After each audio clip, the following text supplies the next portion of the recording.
हम निश्चय से चलते हैं तो व्यवहार छूट जाता है, और व्यवहार से चलते हैं तो निश्चय छूट जाता है। तो इनका तालमेल कैसे बिठाकर चले? निश्चय से चलते तो व्यवहार छूट जाता है, और व्यवहार अपनाते तो निश्चय छूट जाता है।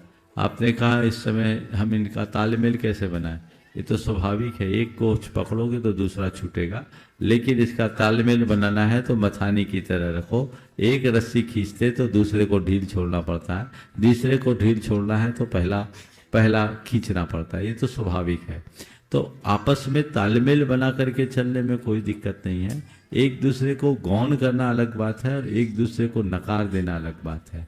अगर व्यवहार अपनाते समय निश्चय नहीं रहेगा, ये पक्का है, और निश्चय में जाते समय व्यवहार से ऊपर उठना होगा, ये भी पक्का है।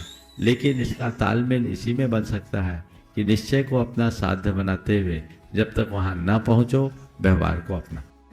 कि आजकल धार्मिक जगहों पर जहाँ पर तत्व की चर्चा होना चाहिए, वहाँ तत्व की चर्चा ना होकर दूसरी चर्चाओं पर ज्यादा विशेषता दी जाती है, ध्यान दिया जाता है। ऐसा क्यों?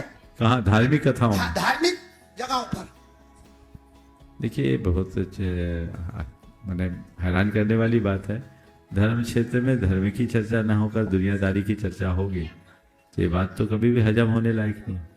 धर्म क्षेत्र में हमें धर्म की ही चर्चा करनी चाहिए और उसे ही आगे बढ़ाने का प्रयास करना चाहिए। यदि ऐसा नहीं होता तो निश्चित से कहीं ना कहीं मूल में भूल को दर्शाता है। हमें लोगों को ये बताना चाहिए और समझाना चाहिए कि बाकी चर्चाओं के लिए पूरा संसार है, धर्म क्षेत्र में हमें केवल और केवल धर्म की चर्चा करनी।